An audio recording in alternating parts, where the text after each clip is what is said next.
입니다.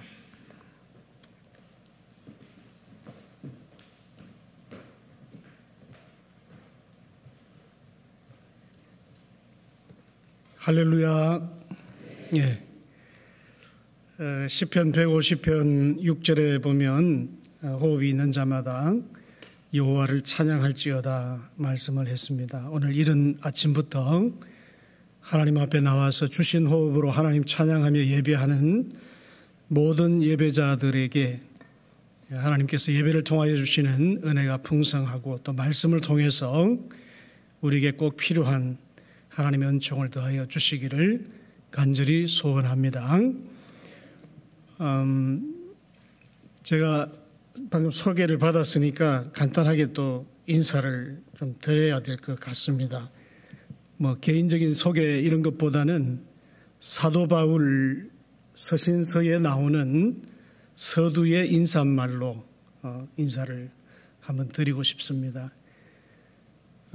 대부분의 사도 바울의 그 서신서에 인사말이 다 있지만은 제가 빌립보서 1장 2절 그 말씀으로 인사를 대신 하고 싶습니다. 우리 하나님 아버지와 주 예수 그리스도로부터 은혜와 평강이 너희 무리에게 있을지어다 이 말씀인데 그대로 하면 있을지어다 이러면 좀 마음이 그러시니까 우리 하나님 아버지와 주 예수 그리스도로부터 은혜와 평강이 뉴저지 장로교회 오늘 예배 나오신 모든 예배자 여러분들에게 함께 하시기를 주님의 이름으로 간절히 기원합니다.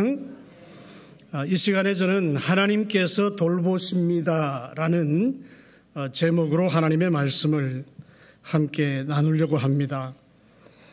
마태복음 4장 23절에서 마태는 예수님의 공생의 사역을 세 가지로 요약을 해서 설명했습니다.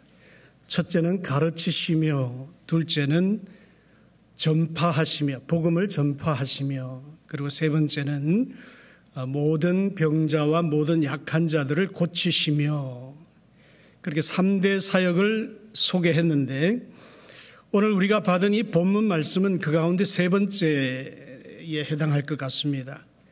치유와 회복, 고치심, 살리심 이런 사건을 한 장면을 우리에게 소개하고 있습니다. 예수님께서 나인이라고 하는 성으로 들어가실 때였습니다.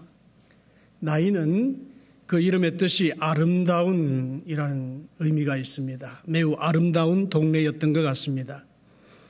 나사렛에서 동남쪽으로 약 6마일 정도 떨어진 마을인데 성지에 속함에도 불구하고 지금 많은 사람들이 성지순례하면서 잘 들리지 않는 그런 곳이 되어버렸습니다.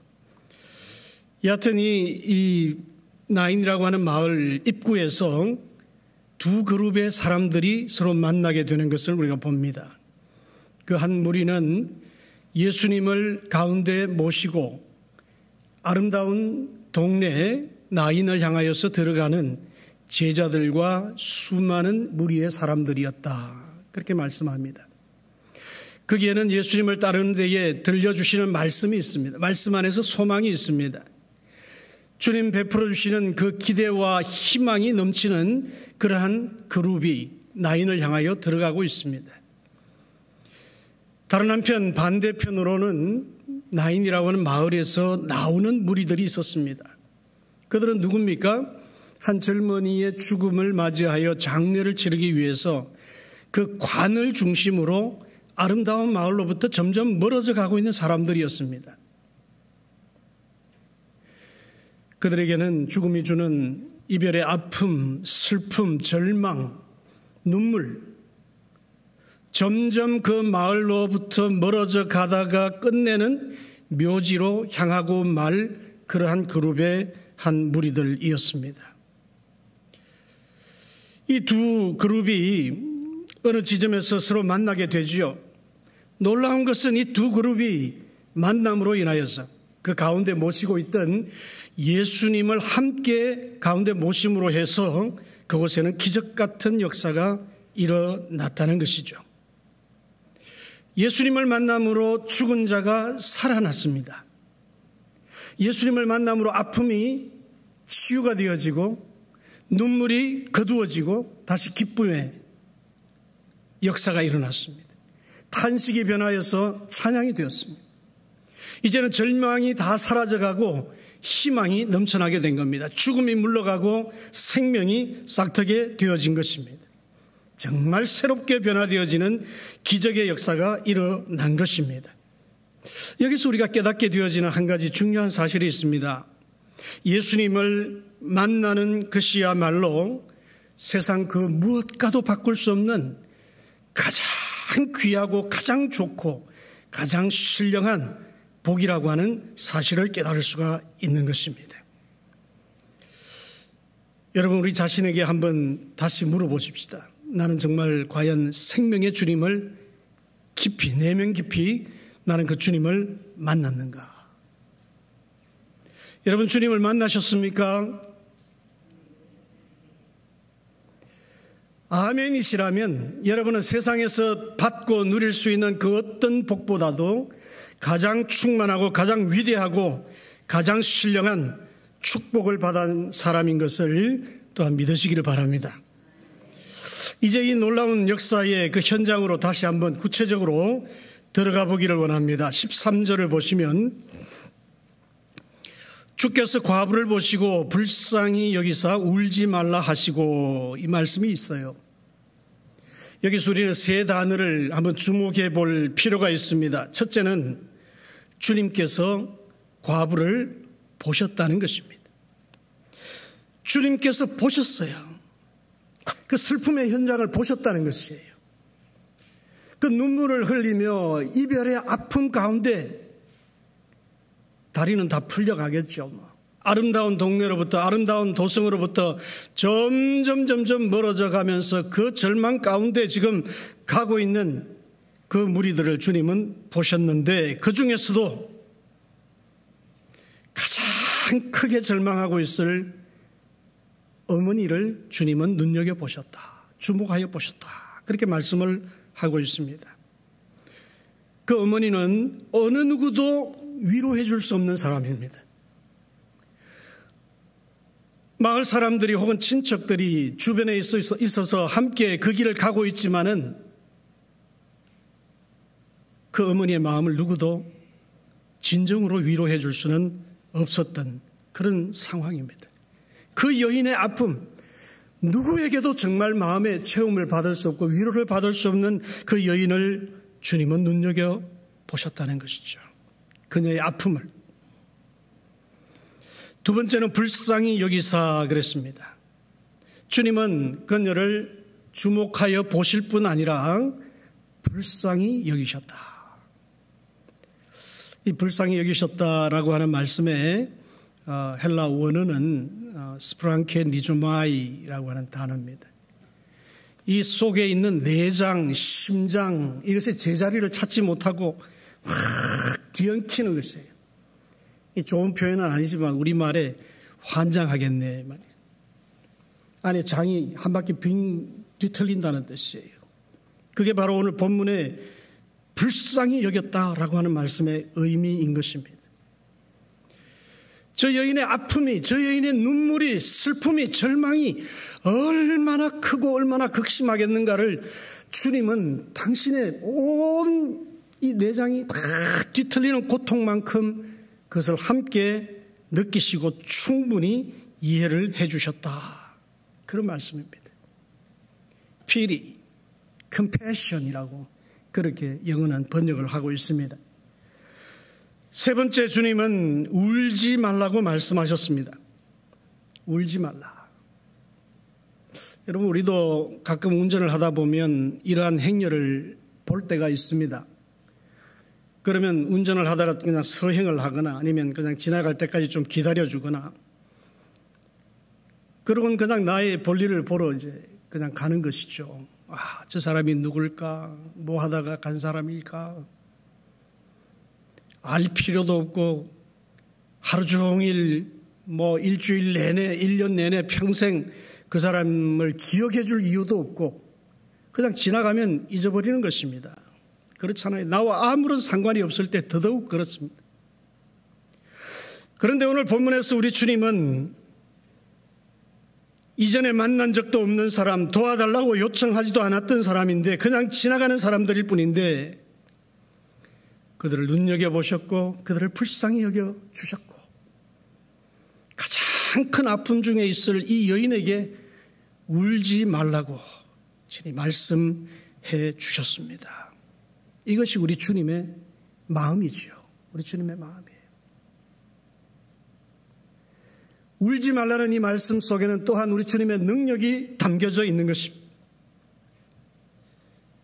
여러분, 우리도 때로는 이런 슬픔 중에 있는 분들 토닥이면서 울지 마세요. 울지 마세요. 그렇게 위로할 때가 있잖아요. 그 말에는 우리 스스로가 잘 압니다. 울지 말라고 말은 하지만 내가 당신 울지 않도록 해줄 수 있는 능력은 없어. 그냥 울지 말라고 인사하는 거지. 그렇잖아요. 우리는 믿음 안에서 우리 주님의 부활을 믿고 주 안에서 믿는 자들의 또한 나의 부활을 믿는 그 믿음 안에서 부활신앙을 가지고 이 아픔을 우리가 잘 이겨냅시다. 운다고 해서 그분이 다시 돌아오는 것 아니니까 살아있는 우리라도 남아있는 우리라도 힘을 내고 열심히 좀 살아야지요. 어떡하겠습니까? 힘내세요. 뭐 그런 정도의 인사말 아니겠습니까? 거기는 어떤 능력도 거기는 어떤 책임도 우리가 담겨져 있지 못합니다. 왜냐? 우리에게 그럴 능력이 없기 때문에 그렇습니다. 그러나 우리 주님은 울지 말라고 하시는 이 말씀 속에 능력이 들어있다라고 하는 것이죠. 더 이상 그 슬픔 가운데 놓여있지 아니하도록 더 이상 그 눈물로 흐르끼지 아니하도록 우리 주님은 치유해 주시고 회복해 주시고 낫게 해 주시겠다는 약속이 또 책임이 있는 그러한 능력의 말씀인 것입니다. 친히 우리 주님은 그 죽음의 권세를 다 깨뜨리시고 부활하신 주님 아니십니까? 이제 한 2주간 후면 우리가 부활주일을 맞이하게 됩니다. 그 주님께서 주 안에서 믿는 모든 성도들을 또한 부활의 생명으로 우리를 살려 영원한 생명으로 살게 하시겠다고 약속하신 능력의 주님 아니십니까? 그러므로 우리가 살면서 만날 수 있는 모든 아픔, 모든 안타까움, 모든 눈물, 모든 절망 가운데서도 정말 참된 위로자는 우리 주님밖에 안 계신다. 여러분 그거 꼭 기억하시기 바랍니다. 제가 어느 채널을 보다가 그 스페인 속담 한마디가 나오더라고요. 제가 얼른 기억을 했습니다. 계속해서 맑은 날이 연속되면 사막이 된다. 가끔 비도 내리고 가끔 바람도 불고 그래야 옥토가 된다. 그런 말이 있어요. 그렇습니다. 우리 인생도 그런 것 같아요. 매일매일이 그냥 맑은 날이 계속되면 처음에는 감사하죠. 이야, 나 정말 은혜롭다, 축복받았다, 행운이다. 근데 그것이 계속 지속되면요, 감사가 점점점 사라집니다. 점점 이제 권리가 됩니다. 그렇지 않으면 짜증나고 그렇지 않으면 열받고요. 왜 이 모양이냐 그러고 점점 그 심령이 황폐해지면서 정말 사막화돼 가는 거예요. 그래서 기름진 옥토가 되기 위해서는 가끔 비도 내려주고 바람도 불고 그 속에서 다시 한번 하나님이 나에게 햇살 같은 그런 나날들을 주신 것이 더 감사하고 더 하나님 앞에 은혜로운 그런 고백을 하면서 살아가는 그런 삶으로 우리의 심령이 옥토가 되어지는, 하나님이 우리의 마음밭을, 우리의 인생밭을 어쩌면 옥토로 만들기 위해서 때로 비도 내려주시고 때로 바람도 불게 하시는 것이다, 이렇게 말할 수가 있죠. 여러분, 나날이 우리가 햇살 가득한 그런 날이면 얼마나 좋겠습니까? 그러나 살다 보면 안타까운 일을 만날 수 있습니다. 남몰래 눈물을 흐느낄 그런 때를 만날 수가 있습니다. 때로는 몸이 아플 수가 있고 때로는 마음이 눌리는 그러한 일을 당할 수도 있고, 그럴 때 사람들은 어떻게 합니까? 그걸 내가 감당할 힘이 없으니까. 나에게 그걸 감당할 능력이 있다고 하면 아무 문제가 되지 않습니다. 눈물 흘릴 필요가 없습니다. 그냥 싹 웃으면서 당당하게 그거 다 이겨내고 견뎌내고 물리치고 야 내가 해냈다 그러면 되는데, 여러분 우리에게는 다 한계가 있잖아요. 힘이 모자라잖아요. 능력이 모자라잖아요. 상황들을 볼 때에 야 이건 내가 계산해보니 도저히 안 되겠구나 그러면 그때부터 이제 스트레스에 눌려지고 마음이 답답하여 조여오고 잠을 이루지 못하고 쇠약해지는, 그러면 막 흐느끼게 되고 눈물을 흘리게 되고 절망하는 그러한 일들을 만날 수가 있습니다. 왜냐? 내가 무능력, 내가 인간의 한계를 가지고 있기 때문에. 여러분 기억하십시오. 이러한 비바람을 만날 때에 그 속에 놓여진 나의 삶을, 나의 신음하는 작은 그 소리까지도 몸부림하는 우리의 그 삶을 주님은 눈여겨보십니다. 그리고 그 아픔과 안타까움을 같은 마음으로 느끼면서 우리를 긍휼히 여겨주시는 주님이십니다. 뿐만 아니라 울지 말라고 위로의 말씀, 능력의 말씀으로 우리에게 선언해 주시는 주님이십니다. 그 속에는 난관을 헤쳐갈 수 있는, 견딜 수 있는, 때로는 문제를 해결할 수 있는 그런 주님의 능력으로 우리에게 임하여 오셔서 그것을 이기게 하시고 승리케 하시고 우리에게 더 은혜 안에서 감격하고 감사하는 그런 비옥한 주님의 사람으로 만들어 가시는 과정이 되는 것을 우리가 기억해야 할 것입니다. 여전히 돌보시는 우리 하나님의 손길을 그 속에서 우리는 경험할 수가 있는 것입니다. 그러므로 여러분 우리는 어떠한 답답함 속에서도 무엇을 가장 먼저 생각해야 할 것입니까? 나를 그렇게 보시고 긍휼히 여기시고 함께 아파하시고 나를 해결해 주시려고 하시는 그 주님을 바라보는 그 일이 우리에게 우선적이 되어야 되지 않겠어요? 그 주님을 먼저 만나는 일이 우선되어야 하지 않겠어요? 그리고 그 주님의 음성에 우리의 귀를 기울이는, 경청하는, 그럴 때에 주님 만나기만 하면 그 속에서 우리의 힘을 얻을 수 있고 우리의 아픔이 치유되어질 수 있고 우리의 슬픔이 녹아내릴 수 있고 기쁨과 감사로 변화되어지는 그러한 놀라운 경험을 그 주님 안에서 우리는 이룰 수가 있는 것입니다. 다시 살아날 수 있습니다. 다시 일어날 수 있습니다. 다시 재기할 수 있습니다. 다시 시작해 볼 수 있는 것입니다. 우리 각자 개인도 그렇고 우리의 가정도 그렇고 교회도 마찬가지입니다. 한 가정이 주님을 만나면 주님이 그 가정을 지켜주실 것입니다. 교회 온 성도들이 주님 만나기를 열망하고 주님 만날 때 교회 머리 대신 우리 주님께서 교회를 든든히 붙들어 주시고 굳건하게 세워 가실 줄로 믿습니다. 우리 주님의 눈여겨보심, 불쌍히 여겨주심, 위로와 능력의 말씀 들려주심이 여러분 삶의 가정에 이 교회 위에 늘 함께 하시기를 주님의 이름으로 축원합니다. 14절로 가셔서 말씀을 다시 또 봅니다. 가까이 가서 그 관에 손을 대시니 맨 자들이 서는지라. 예수께서 이르시되 청년아 내가 네게 말하노니 일어나라 하시매. 여러분 이 말씀 속에도 우리가 주목해 볼 몇 중요한 단어들이 있습니다. 주님은 그들에게 가까이 다가가셔서 그 관에 손을 대어 주셨다 그랬습니다. 여러분 모세 율법에 의하면 이렇게 손대는 것 아주 부정한 것입니다. 사람들이 다 기피하는 것이에요. 그런데 우리 주님은 어떤 규범, 어떤 형식에 얽매이지 않으시고 그 슬픔과 눈물과 아픔의 근원을 가까이 다가가셔서 터치해 주신 거예요.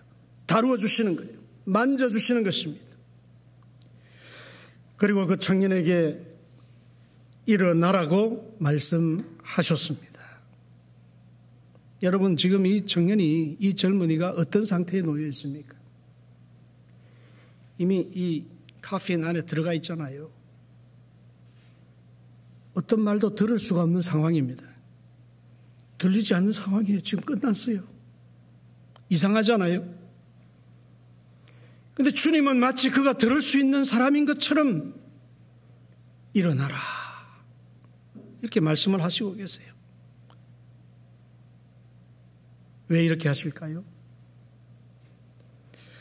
요한복음 5장 25절에 보면 우리 주님 친히 이렇게 말씀하셨습니다. 진실로 진실로 너희에게 이르노니 죽은 자들이 하나님의 음성을 들을 때가 오나니 곧 이때라. 듣는 자는 살아나리라. 여러분, 사람의 음성은 그가 들을 수가 없지만 하나님의 음성은 들을 수 있는 거예요. 들으면 살아나는 음성인 것이에요. 설교자의 말이 아니라 우리 주님 친히 하신 말씀입니다. 주님의 음성을 들을 수 있고 들으면 살아나는 것을 주님 말씀 그대로 여러분 믿으시기를 바랍니다. 정말 내가 답답하다 이런 느낌이 들 때, 그럴 때 앞서 우리는 주님을 만나기 힘써야 된다, 그런 말씀을 드렸죠. 이 말씀에 오면 주님 만날 뿐 아니라 이제는 주님 말씀에, 주님 음성에 귀를 더 기울여야 되는 거예요. 정말 내가 힘들다고 느껴질 때는 주님 말씀에 더 집중하는 거예요. 내 모든 그동안의 삶의 경험이, 내가 가지고 있는 나의 노하우가, 나의 힘쓰고 애쓰는 이 모든 것이 이렇게 역부족이구나 느낄 때마다 우리는 뭐에 힘써야 돼요? 주님 만나기를 힘쓰고 주님 음성 듣기를 힘쓰고. 해결은 주님께 있으니까, 주님 은혜가 더 필요한 때니까. 더 주님 앞에 나아가고 말씀 앞으로 나아가기를 힘쓰는 그런 성도의 삶이 되어지기를 간절히 소망합니다. 이제 마지막 장면 우리가 한번 살펴보기를 원합니다. 16절, 17절 말씀. 모든 사람이 두려워하며 하나님께 영광을 돌려 이르되 큰 선지자가 우리 가운데 일어나셨다 하고, 또 하나님께서 자기 백성을 돌보셨다 하더라. 예수께 대한 이 소문이 온 유대와 사방에 두루 퍼지니라. 아멘. 예수님께서 이 청년을 다시 살리셔서 어머니의 손에 이렇게 인계를 해 주셨습니다. 그리고 그 장면을 예수님과 함께 가던 모든 제자들과 큰 무리의 사람들이, 또 반대편 방향으로 가던 그 사람들까지도 이 상황을 다 목격을 했습니다. 정말 상상할 수 없는 그러한 기적의 역사가 일어난 것을 그들 눈앞에서 지금 다 보았던 것입니다. 여러분, 이 역사의 결과가 무엇입니까? 그 역사를 경험하고 목격했던 사람들의 반응이 어떠합니까? 첫째는 모든 사람들이 두려워하며 하나님께 영광을 돌렸다고 그랬어요. 여기 두려워했다는 하나님을 경외하는 마음이 더 부릴 듯이 일어나서 모든 영광을 하나님께 올려드렸다, 그런 말씀이에요. 두 번째는 큰 선지자가 우리 가운데 나타나셨고 하나님께서 우리를 돌보아 주셨다. 내가 너무 힘들고 비바람 가운데 놓여 있을 때는 하나님이 나를 돌보지 않으시는 것처럼 느껴질 때도 있었지만, 지금 이 역사를 보니까 하나님이 나를 여기까지 돌보아 오셨구나. 이거 제가 킹 제임스 버전 성경을 보니까 이건 현재 완료형으로 되어 있더라고요. 하나님이 has visited 이렇게 되어 있어요. 과거 어느 시점부터 오늘 내가 주님 만난 이 타임까지 끊임없이 계속해서 나를 방문해 오시고 나를 만나시려고 찾아오셨다. 하나님 나를 떠나신 적이 없어요. 눈길을 돌리신 적이 없다는 것을 깨닫게 되어지고 그것을 고백하고 그 소망줄을 다시 굳건하게 붙들게 되었다는 것이에요. 세 번째는 예수님께 대한 이 소문이 온 유대와 사방에 두루 퍼지게 되었다, 그렇게 말씀합니다. 여러분, 여기서 우리가 붙들어야 될 메시지가 있습니다. 하나님께서 오늘 나에게 매 순간 은혜 주시고 나를 지켜주시고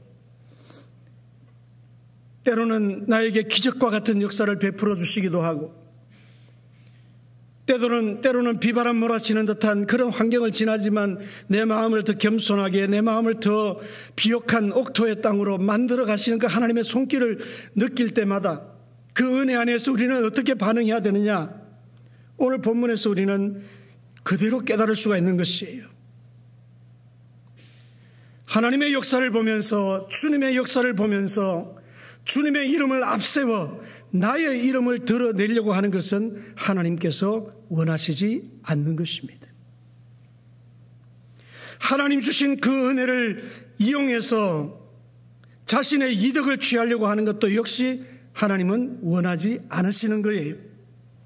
오직 하나님을 더 두렵고 떨리는 마음으로 경외하는 믿음을 회복하고, 이 모든 것이 하나님의 은혜였습니다. 하나님께 영광을 돌려드리는 그런 삶을 살기를 하나님은 원하십니다. 또한 하나님께서 어제 그 순간부터 오늘 여기까지, 아니 오늘을 넘어서서 내일 미래의 시간까지 어김없이 나의 삶에 임재하시고 동행하시고 내 삶을 보살펴 주시는 하나님이시다. 이 고백이 우리 가운데 터져나오는, 그리고 소망의 줄을 붙들고 우리의 삶을 감당해 나가는 그런 믿음의 사람들이 되기를 하나님은 간절히 원하시는 것입니다. 마침내 예수님께 대한 이 소문이, 예수님의 이 생명 살리시는 이 복음의 소식이 온 유대와 사방에 두루 퍼쳐나가듯이 은혜 받은 나를 통해서, 하나님의 역사를 경험한 나를 통해서 예수님께 대한 이 소문이, 복음의 소식이 온 사방으로 퍼져나가는 그런 역사의 도구로 쓰임받기를 하나님은 간절히 원하시는 것입니다. 이제 말씀을 마치려고 합니다. 오늘 본문의 장면을 여러분이 다시 정리하면서 머릿속에 한번 그려보시기 바랍니다. 나인이라고 하는 아담하고 평화롭고 아름다운 조그마한 동네가 있습니다. 그 마을 어귀에 두 그룹의 사람들이 지금 자신의 길을 가고 있어요. 예수님을 가운데 모시고 제자들과 많은 무리들이 말씀을 들으며 설레임과 기쁨 가운데 주님 말씀에 귀를 기울이려고 멀어지지 않으려고 바짝바짝 붙쫓아서 주님과 함께 그 아름다운 도성을 들어가는 그룹이 있습니다. 또 한 그룹은 오히려 거기서부터 점점 멀어져 가고 반대 방향으로 가고 있는 그러한 그룹이 있습니다. 생명의 그룹, 생명의 공동체, 그러나 맞은편에는 죽음의 공동체, 죽음의 그룹, 눈물 절망으로 묘지로 향해 가고 있는 그러한 그룹이 만났습니다. 놀라운 일이 벌어졌습니다. 더 이상 두 그룹이 아니라 한 그룹이 되었습니다. 모든 이들이 다 주님을 함께 모시고 아름다운 도성으로 들어가는 그러한 발걸음으로 다 바뀌어서 함께 가고 있는 그런 그룹이 되었습니다. 생명의 공동체가 되었습니다. 기쁨으로 넘쳐납니다. 찬양이 있습니다. 말씀이 충만합니다. 은혜가 충만합니다. 거기는 생명력이 있어요. 막 설레이는 마음, 희망이 거기에 있습니다. 함께 주님을 모시고 함께 생명으로 충만하고 함께 사랑과 소망이 넘쳐나는 그러한 발걸음으로 아름다운 도성을 향해서 들어가고 있는 것이죠. 이것이 오늘 우리에게 들려주시는 마지막 또 하나의 메시지입니다. 여러분, 세상의 모든 움직임을 한번 보십시오. 특별히 믿지 않는 사람들의 그 문화와 그 삶의 모습을 보십시오. 그 발걸음이 어디로 가고 있습니까? 아름다운 삶을 추구하면서 정작 그들의 발걸음은 아름다운 도성으로부터 점점 멀어져 가고 있지 않습니까? 우리의 궁극적인 아름다운 도성 어디입니까? 하나님의 나라 아니겠습니까? 그 하나님의 나라로 점점 멀어져 가는 사람들의 발걸음을 여러분 볼 수가 있지 않는가? 그 말이죠. 마침내 영원한 죽음과 영원한 절망의 자리로 향해 가고 있는 그들. 그러나 정말 감사하고 은혜롭고 귀한 것은 오늘 우리 성도의 공동체, 교회의 공동체는 어떻습니까? 주님을 가운데 모시고 호흡 주신 하나님 앞에 그 호흡을 다 내뿜으며 하나님 앞에 찬양하고 예배하고 저 천국의 소망을 가지고 우리의 믿음의 노정을 달려가고 있는 그런 발걸음 아니겠습니까? 얼마나 다행인지 몰라요. 그러나 이 다행스러운 것으로 여기에서 끝나버리면 안 되는 것입니다. 우리의 눈길을 돌려서 저 절망의 자리로 가고 있는 저 사람들을 보아야 되고 그들을 결국은 가서 만나야 하는 것이고, 이제는 더 이상 딴 길로 서로 어긋맞게 가는 걸음이 아니라 함께 주님을 모시고 함께 생명의 공동체를 이루어서 아름다운 도성 하나님 나라를 향하여 들어가는 그런 믿음의 공동체를 점점 이루어 나가는 것이 오늘 우리에게 주어진 귀한 사명의 삶인 것입니다. 그 거룩한 소망을 우리가 가져야 되는 것이, 여러분, 이 교회를 통해서 또 여러분을 통해서 그 귀한 역사가 주님 오시는 그날까지 계속 이어질 수 있기를 예수님의 이름으로 간절히 축원합니다. 기도하겠습니다. 하나님 아버지, 여전히 저희의 삶이 하나님의 돌보심 가운데 있음을 깨닫게 해주시고 고백하게 하시고, 앞으로 우리의 삶도 그 소망 안에서 살아갈 수 있는 희망과 결단을 이루게 하시는 것 감사합니다. 비바람 칠 때도 그 주님 만나기를 더 힘쓰게 하시고 주님 음성 듣기를 더 힘쓰게 하시고 생명 받은 생명 공동체를 이루게 하셨사오니, 이제는 세상 가운데 믿지 않는 자들, 절망의 자리, 사망의 자리로 가고 있는 저들 영혼들을 한 사람 한 사람 그 무리들을 저희가 만나는, 그리고 함께 주님을 모시고 생명의 공동체를 이루어가는 이 거룩한 꿈을 꾸며 힘껏 교회를 섬겨갈 수 있는 저희들 다 되게 하여 주시옵소서. 마침내 하나님을 더 경외함으로 하나님께 영광 돌리는 삶, 하나님께서 내 삶을 돌보고 계심을 확신하는 그 믿음의 삶, 주님의 복음이 온 세상 땅끝까지 전파되어지는 일에 우리의 짧은 생에 주님 앞에 귀하게 헌신하며 드리는 복된 삶을 이루게 하여 주시옵소서. 예수님의 이름으로 축복하며 기도하옵나이다. 아멘.